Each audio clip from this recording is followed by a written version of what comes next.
more recently, we began to ask ourselves some questions about what we felt to be the dominant discourse, which people in this room will recognize as being about access and participation. And about 5 years ago, I was sort of scratching my head and feeling that that was insufficient. And at its worst, it sort of said that one set of people's culture was superior to another's, and if only they had enough of it, they would love it. And I was really uneasy about that. And it's for that reason that we began an inquiry. I think it's right to sort of frame these things with questions rather than with answers too quickly. And to begin to ask ourselves, well, what is it that arts organisations need to do to overcome that anxiety and move into something which feels more modern, more relevant. Relevance is a really important word, and also to address that sort of difficult question that will always exist in a sector that is subsidised, and actually some that are not as well, where there are organisations which you might think are too big to fail. They are anchor organisations in communities, or they're national organisations with a big footprint. Nobody's going to allow them to fail.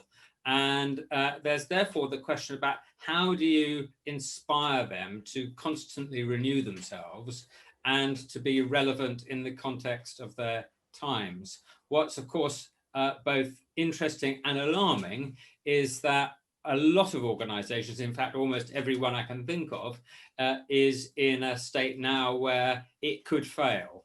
And it makes it even more important for boards and directors to ask themselves, what does relevance look like now? What will relevance look like in 5 years' time? How do we then position ourselves for the future and make ourselves relevant to the people for whom we exist in the future, rather than just sort of batten down the hatches now? And I think that's really one of the really big issues that we face now. We've got government money in large quantities flowing into the sector for survival. And the question I think we need to really be thinking about ourselves is, how can we use the assets that we've got and the voices that we need to listen to project ourselves and take that step forward into a future in which we're relevant. And what's the answer then, Andrew? Where would you start that journey? Well, I think it is about asking yourself those questions: what and who are you for? And people. There's a parallel here between individuals and institutions. Well, most of us as individuals, what keeps us going is a sense of purpose, and for institutions, what should propel them, keep them going, is clarity of purpose. So, what are you for?